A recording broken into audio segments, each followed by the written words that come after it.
तो अभी हम लोग डिस्कस करेंगे स्टैटिक इन्वर्टर की इंटरनल सर्किट के बारे में। तो स्टैटिक इन्वर्टर स्टार्ट करने से पहले हमें पता होना चाहिए कि जो ट्रांसफार्मर है, ट्रांसफार्मर में टोटल कितनी वाइंडिंग है, 6 वाइंडिंग है, S1 S2 S3 S4। अब ये जो चारों जो वाइंडिंग होती है बेसिकली ट्रैक्शन कन्वर्टर इन्वर्टर के साथ कनेक्टेड होती है। फिर उसके बाद एक जो वाइंडिंग है S5 वाइंडिंग, ये बेसिकली ऑक्सिलरी कन्वर्टर के साथ कनेक्टेड होती है, मतलब स्टैटिक इन्वर्टर के साथ कनेक्टेड होती है। राइट, स्टैटिक इन्वर्टर में जैसे कि हमने बात किया था कन्वर्टर यूनिट होता है, इन्वर्टर यूनिट होता है, और ट्रांसफार्मर की एक जो वाइंडिंग होती है लास्ट वाली वाइंडिंग वो अनयूज्ड होती है। इसके बारे में हमने डिस्कशन किया है। तो कन्वर्टर यूनिट होती है स्टैटिक इन्वर्टर में, हमारे पास कन्वर्टर यूनिट होती है, मोस्ट इंपॉर्टेंटली इन्वर्टर यूनिट होती है, और बैटरी चार्जर सर्किट होती है जैसे कि हमने बात किया है। और इसी यूनिट के वजह से converter unit, inverter unit, battery charger circuit, इसके वजह से हमें मिलता क्या है, इसके वजह से हमें 3 फेज़ 415 वोल्ट AC वोल्टेज मिलता है। फिर उसके बाद single phase 230 volt 240 volt AC voltage मिलता है, और 110 वोल्ट DC वोल्टेज मिलता है। तो अभी हमें बात करना है स्टैटिक इन्वर्टर की इंटरनल सर्किटरी के बारे में।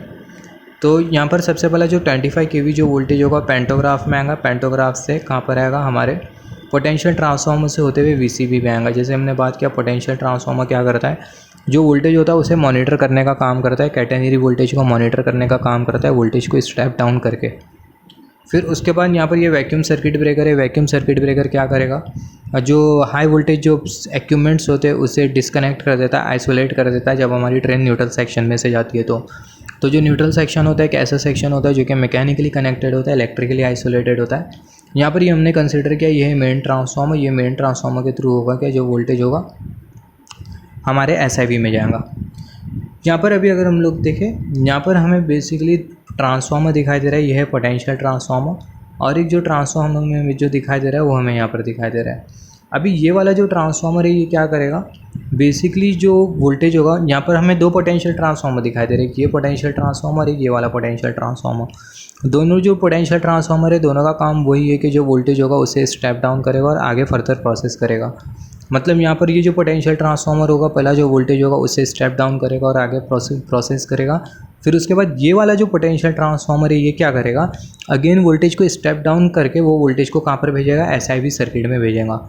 बट ये वाला जो पोटेंशियल ट्रांसफार्मर था वोल्टेज को स्टेप डाउन करके SIV सर्किट में नहीं भेज रहा था। ये वाला जो पोटेंशियल ट्रांसफार्मर है ये SIV सर्किट में लगा है, तो ये वोल्टेज को स्टेप डाउन करके SIV की फर्दर सर्किट में भेजेगा। यहाँ पर ये जो डॉटेड बॉक्स में हमें जो सर्किटरी जो दिखाई दे रही है यही है बेसिकली हमारी SIV सर्किटरी। कुछ इस तरीके से हम लोग देख सकते हैं, ये जो डॉटेड बॉक्स में हमें जो सर्किटरी जो दिखाई दे रही है, जो डॉटेड बॉक्स हमें जो दिखाई दे रहा है इसमें जो सर्किट जो दिखाई दे रही है यही बेसिकली SIV सर्किट है, यही SIV सर्किट है। तो यहाँ पर जैसे कि हमने बात किया, यहाँ पर ये जो पोटेंशियल ट्रांसफार्मर है ये क्या करेगा, वोल्टेज को और स्टेप डाउन करेगा और SIV में वो वोल्टेज को प्रोसेस करेगा। फिर उसके बाद अगर हम लोग देखें यहाँ पर हमें एक ट्रांसफार्मर दिखाई दे रहा है। अब ये जो ट्रांसफार्मर होगा ये क्या करेगा, मॉनिटरिंग का काम करेगा। क्या मॉनिटर करने का काम करेगा, ये इंश्योर करेगा कि जो SIV की जो सर्किट है उसमें कंट्रोल वोल्टेज जा रहा है या फिर नहीं जा रहा है। ये स्टेप डाउन नहीं करेगा, ये सिर्फ मॉनिटरिंग करने का काम करेगा कि जो SIV की जो सर्किट है उसमें कंट्रोल वोल्टेज जा रहा है या नहीं जा रहा है। सिमिलरली यहाँ पर अगर हम लोग देखें, यहाँ पर ये करंट ट्रांसफार्मर लगा है HCT, ये है करंट ट्रांसफार्मर। अब ये जो करंट ट्रांसफार्मर है ये क्या करेगा, SIV का जो इनपुट करंट है उसे डिटेक्ट करने का काम करेगा, और ये पोटेंशियल ट्रांसफार्मर क्या करेगा, जो SIV में जो इनपुट वोल्टेज जा रहा है उसे डिटेक्ट करने का काम करेगा। अभी यहाँ पर हमें 2 कॉन्टैक्टर दिखाई दे रहे हैं, input contactor K2, input contactor K1। अब ये दोनों जो कॉन्टैक्टर होते हैं कहाँ पर लगे होते हैं, ट्रांसफार्मर की टर्शियरी वाइंडिंग पर लगे होते हैं।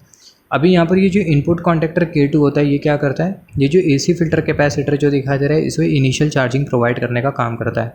जब भी हमारा कोई भी सिस्टम टर्न ऑन होता है तो ऐसे केस में होता क्या, इनरश करंट बिल्ड होता है, और वो जो इनरश करंट होता है हमारे सिस्टम के लिए, हमारी सर्किट के लिए अनडिज़ायरेबल होता है। तो सिमिलरली जब हमारा ये इनपुट कॉन्टैक्टर ऑन होगा और ये AC फिल्टर कैपेसिटर को इनिशियल चार्जिंग प्रोवाइड करेगा, तो ऐसे केस में इनरश करंट बनेगा। अब वो जो इनरश करंट है उसे लिमिट करने का काम कौन करेगा, ये चार्जिंग रेसिस्टर करेगा। तो ये चार्जिंग रेसिस्टर जो है इनरश करंट को लिमिट करने का काम करेगा। जैसे AC फिल्टर कैपेसिटर, ये जो AC फिल्टर कैपेसिटर है ये इनिशियल चार्जिंग इसको मिल जाएंगे और ये चार्ज हो जाएगा। तो ऐसे केस में होगा क्या, जो इनपुट कॉन्टैक्टर K1 है ये क्या हो जाएगा, टर्न ऑन हो जाएगा।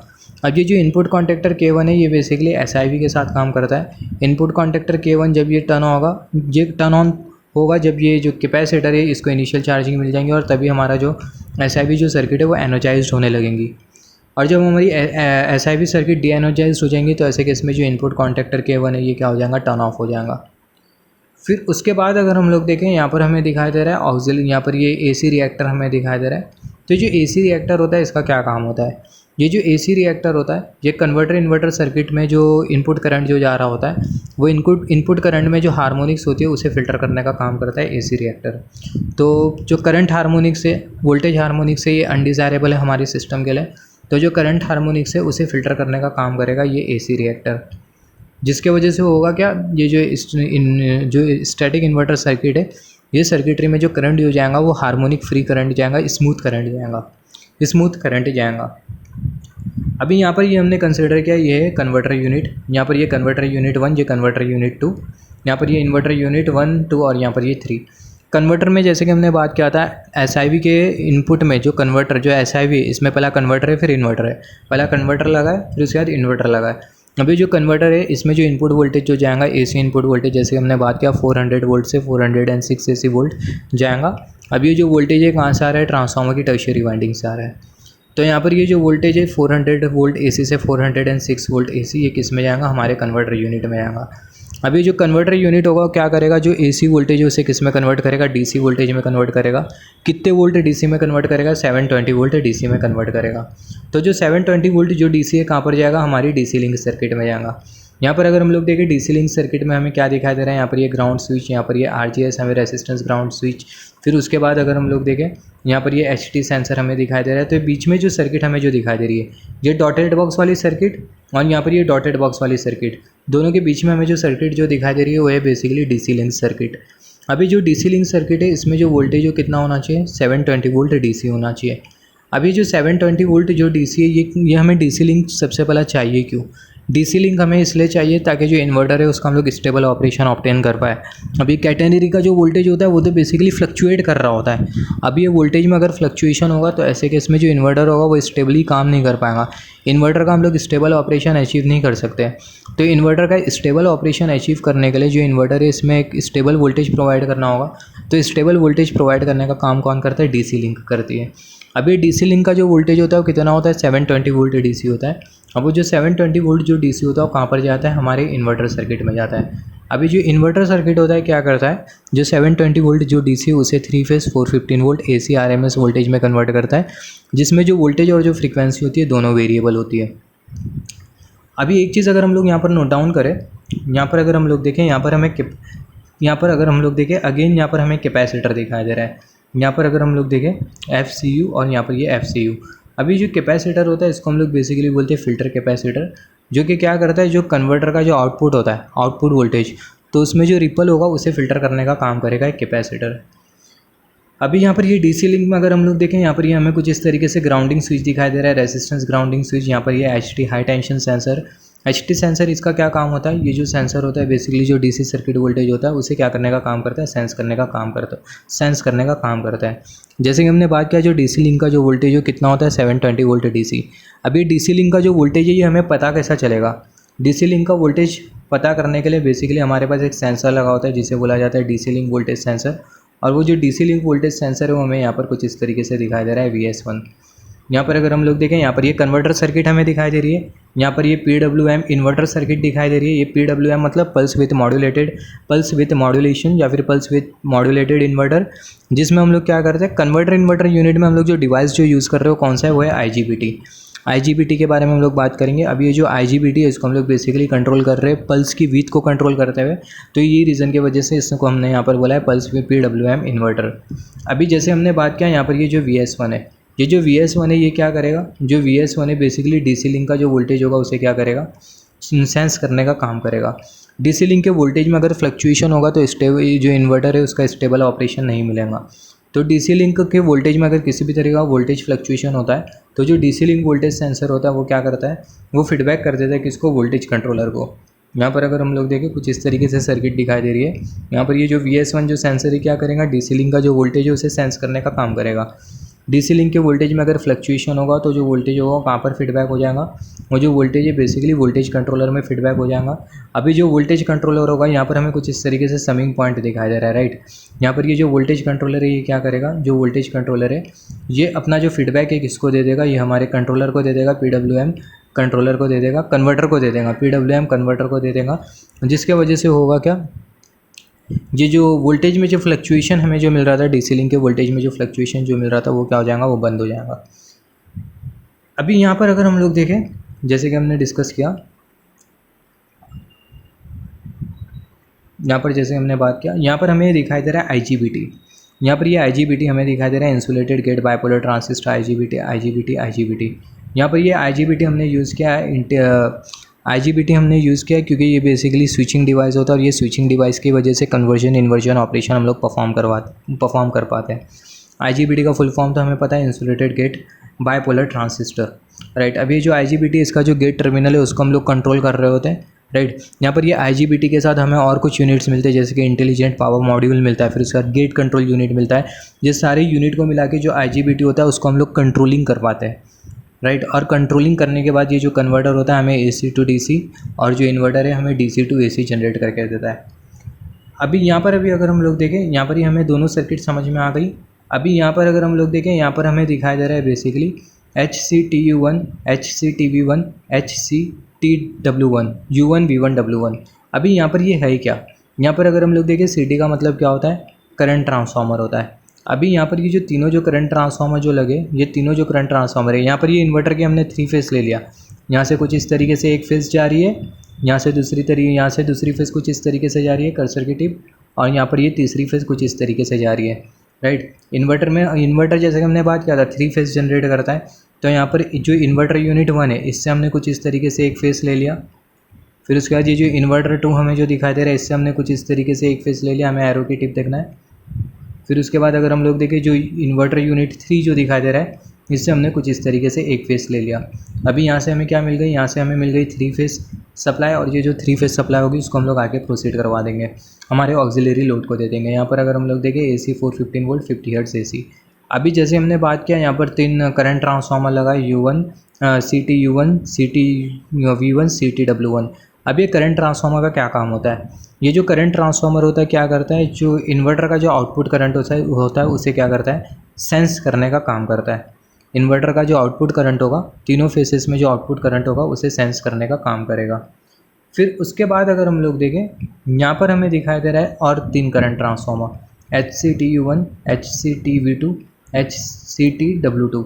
अभी ये वाला जो करंट ट्रांसफार्मर है ये क्या करेगा, ये वाला जो करंट ट्रांसफार्मर है बेसिकली जो SIV का जो आउटपुट करंट होगा उसे सेंस करने का काम करेगा, उसे डिटेक्ट करने का काम करेगा। फिर उसके बाद अगर हम लोग देखें, यहाँ पर हमें दिखाई दे रहा है SIV के, ये है क्या, ये है बेसिकली स्टैटिक इन्वर्टर का कॉन्टैक्टर। अभी जो स्टैटिक इन्वर्टर का जो कॉन्टैक्टर है ये क्या करेगा, बेसिकली जो स्टैटिक इन्वर्टर है उसे ऑक्सिलरी लोड से कनेक्ट और डिस्कनेक्ट करने का काम करेगा, राइट। तो स्टैटिक इन्वर्टर को लोड से कनेक्ट और डिस्कनेक्ट करने का काम कौन करेगा, स्टैटिक इन्वर्टर कॉन्टैक्टर करेगा। अभी यहाँ पर हम लोग बात कर लेते हैं फिल्टर कैपेसिटर के बाद, फिल्टर सर्किट के बारे में। जैसे हमने बात किया, यहाँ पर ये जो आउटपुट में जो सर्किट है इसमें जो करंट है उसको मॉनिटर करने के लिए हमने करंट, यहाँ पर ये है बेसिकली आउटपुट सर्किट, ये पूरी आउटपुट सर्किट है, ये पूरी आउटपुट सर्किट है, राइट। अभी आउटपुट सर्किट में करंट को मॉनिटर करने के लिए हमने 3 करंट ट्रांसफार्मर लगा दिया, राइट। अभी जो आउटपुट सर्किट है इसमें बेसिकली फ़िल्टर भी हो, ये आउटपुट सर्किट में जो 3 फेज़ जो AC वोल्टेज होगा उसमें बेसिकली रिपल्स हो सकते हैं, राइट। तो जो रिपल्स होगा उसे हमें क्या करना होगा, उसे हमें बेसिकली फ़िल्टर करना होगा। तो जो रिपल्स होगा या फिर जो हार्मोनिक्स होगे उसे हमें फ़िल्टर करना होगा। तो फ़िल्टर करने के लिए हमारे पास यहाँ पर फ़िल्टर सर्किट भी है। फ़िल्टर सर्किट कहाँ पर लगी है, फ़िल्टर सर्किट यहाँ पर कुछ इस तरीके से लगी है। यहाँ पर ये फ़िल्टर सर्किट में यहाँ पर ये इंडक्टर लगा है, रिएक्टर लगा है कुछ इस तरीके से, यहाँ पर ये कुछ इस तरीके से AC कैपेसिटर लगा है। तो यहाँ पर ये AC कैपेसिटर और यहाँ पर ये जो इंडक्टर है ये क्या करेगा, जो आउटपुट सर्किट है उसमें जो हार्मोनिक्स और जो रिपल्स होंगे उसे फ़िल्टर करने का काम करेगा, राइट। जो वोल्टेज हार्मोनिक्स, करंट हार्मोनिक्स होगी उसे फ़िल्टर करने का काम करेगा यहाँ पर ये फ़िल्टर सर्किट। तो फ़िल्टर सर्किट में हमें ये AC रिएक्टर मिल रहा है और फिर उसके बाद यहाँ पर ये AC कैपेसिटर मिल रहा है, जो कि क्या करेगा, जो AC आउटपुट जो होगा 3 फेज़ AC आउटपुट, उसमें जो फिल्ट्रेशन का काम होगा ये फ़िल्टर सर्किट करेगी। अभी यहाँ पर अगर हम लोग देखें, अभी बात करते हैं हम लोग जो SIV है। अभी बहुत सारी चीज़ें हमें डिस्कस करना है। अभी जो SIV है, SIV के हम लोग अर्थिंग पॉइंट के बारे में बात करेंगे। जो SIV है उसका जो अर्थिंग पॉइंट होता है वो किधर होता है। अभी यहाँ पर अगर हम लोग देखें SIV का जो अर्थिंग पॉइंट होता है वो कहाँ से स्टार्ट होता है। यहाँ पर ये जो हमें जो AC फ़िल्टर कैपेसिटर जो दिखाई दे रहा है, ये जो AC फ़िल्टर कैपेसिटर जो दिखाई दे रहा है, इसका जो सेंटर वाला जो पॉइंट होता है यहाँ से ही क्या स्टार्ट होता है, अर्थिंग पॉइंट। यही यहाँ से ही अर्थिंग पॉइंट स्टार्ट होता है किसका, SIV का। तो जो SIV का जो अर्थिंग पॉइंट होता है वो बेसिकली ये जो AC फ़िल्टर कैपेसिटर है इसके सेंटर पॉइंट से स्टार्ट होता है। हम लोग ऐसा भी बोल सकते हैं जो AC फ़िल्टर कैपेसिटर है इसका जो सेंटर पॉइंट होता है यही बेसिकली जो SIV इसका अर्थिंग पॉइंट होता है। तो यहाँ पर अगर हम लोग देखें कुछ इस तरीके से ये अर्थिंग पॉइंट है जो कि हमने कहाँ से लिया, ये AC कैपेसिटर, ये जो AC फ़िल्टर कैपेसिटर है इसके थ्रू हमने कुछ इस तरीके से SIV का अर्थिंग पॉइंट लिया है, कुछ इस तरीके से SIV का अर्थिंग पॉइंट लिया है। अब यहाँ पर अगर हम लोग देखें और यहाँ से भी हमने कुछ इस तरीके से SIV का अर्थिंग पॉइंट लिया है। तो जो SIV का हमें इतना पता होना चाहिए कि जो SIV का जो अर्थिंग पॉइंट होता है ये बेसिकली जो इक्वल जो हमने जो AC कैपेसिटर जो कंसिडर किया है, ये जो यहाँ पर ये जो आउटपुट सर्किट है, जो आउटपुट सर्किट में जो फ़िल्टर सर्किट हमें जो दिखाई दे रही है, फ़िल्टर के सर्किट में जो AC कैपेसिटर हमने जो कंसिडर किया है, ये AC कैपेसिटर का जो सेंटर पॉइंट होता है, मिडल पॉइंट होता है, वहाँ से ही हमें क्या मिलता है, बेसिकली SIV का अर्थिंग पॉइंट मिलता है। अभी यहाँ पर ये जो SIV में जो अर्थिंग पॉइंट है ये क्या करेगा, बेसिकली ग्राउंड फॉल्ट से रिलेटेड होगा। तो ये जो ग्राउंड फॉल्ट होगा या फिर हम लोग बोल सकते हैं जो SIV का जो अर्थिंग पॉइंट होता है बेसिकली किससे कनेक्टेड होता है, ये ग्राउंड ये बेसिकली GCD जो लगा है ये बेसिकली ग्राउंड फॉल्ट सेंसर है। तो ये बेसिकली ग्राउंड फॉल्ट सेंसर के साथ लगा होता है।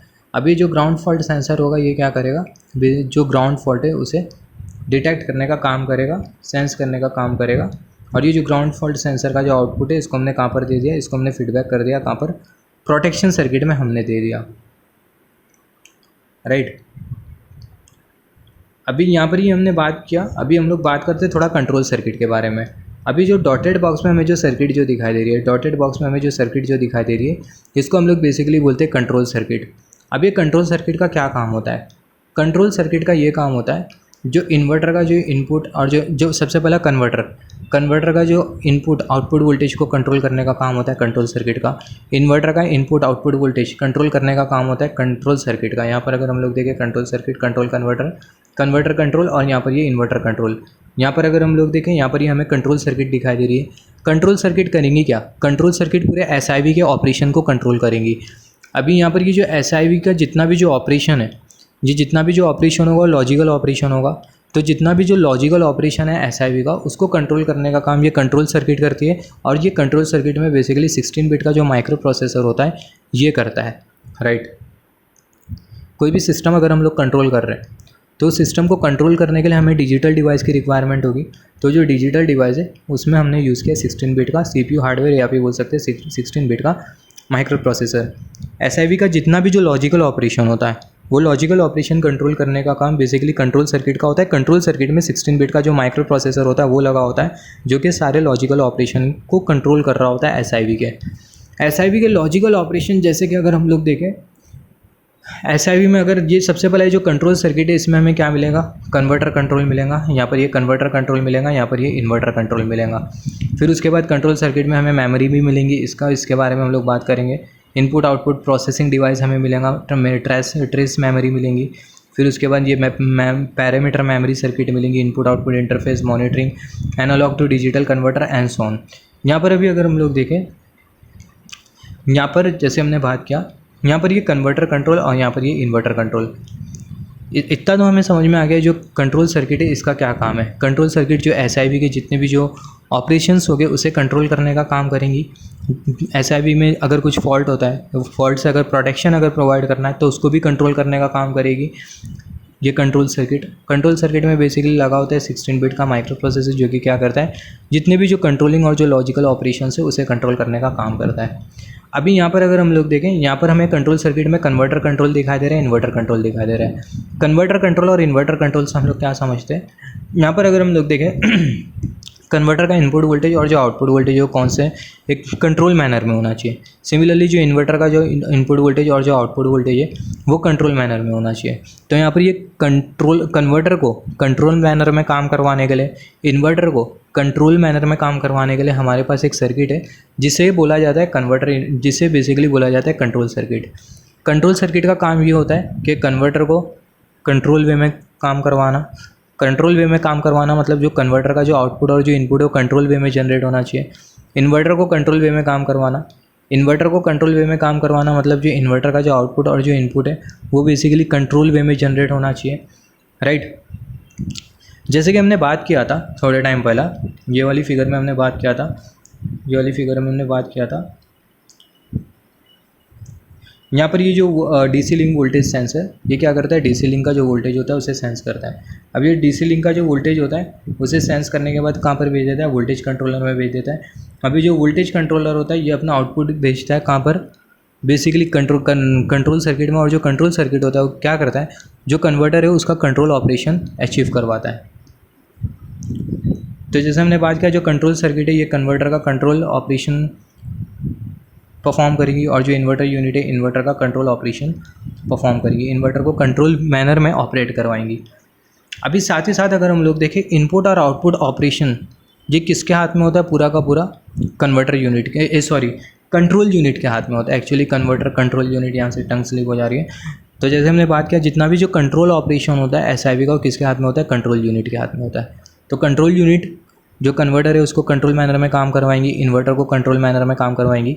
अभी जो कन्वर्टर इन्वर्टर का जो आउटपुट इनपुट है या फिर बोल सकते हैं जो कन्वर्टर इन्वर्टर का जो ऑपरेशन है, अगर वो ऑपरेशन में किसी तरीके की अगर एबनॉर्मलिटीज़ आ जाती है तो एबनॉर्मलिटीज़ को सेल्फ डायग्नोस्टिक करने की भी टेंडेंसी रखती है हमारी कंट्रोल सर्किट। मतलब जो इनपुट आउटपुट जो हमें जो मिलेगा कन्वर्टर इन्वर्टर का, वो आउटपुट में अगर किसी तरीके की अगर एबनॉर्मलिटीज़ आती है तो वो एबनॉर्मलिटीज़ क्यों आई, उसके पीछे का रीज़न क्या है, उसकी एनालिसिस करने का भी काम किसका होता है, कंट्रोल यूनिट का होता है। और उसकी एनालिसिस तो करती है कंट्रोल यूनिट, और साथ ही साथ वो जो एनालिसिस से रिलेटेड जो डेटा होता है वो भी सेव हो जाता है। कहाँ पर जाके सेव हो जाता है, हमारे कंट्रोल यूनिट की मेमोरी में जाके सेव हो जाता है। जैसे फॉर एन एग्जांपल एक एग्जांपल कंसिडर कर लेते हैं। जो आउटपुट है, आउटपुट जो इन्वर्टर का जो आउटपुट है उसमें डिस्टॉर्टेड वेव फॉर्म मिल रहा था, राइट। 3 फेज़ जो आउटपुट हमें जो मिला इन्वर्टर का 3 फेज़ एसी वोल्टेज, उसमें जो एसी वोल्टेज है उसमें कुछ डिस्टॉर्शन मिल रहा था।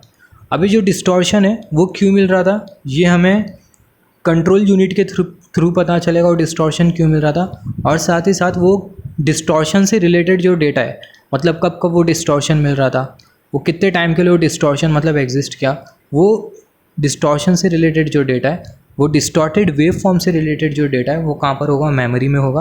और वो मेमोरी को हम लोग क्या कर सकते हैं, एक्सेस कर सकते हैं with the help of digital system. तो ये सारा का सारा काम हमारी कंट्रोल यूनिट का होता है। अब कंट्रोल यूनिट का एक काम होता है सिग्नल ट्रांसमिशन ऑफ TCMS। मतलब यहाँ पर अगर हम लोग देखें TCMS, अभी जैसे कि हमने बात किया जो SIV ये हमारी TCMS से भी कम्युनिकेट करने का काम कर रही है।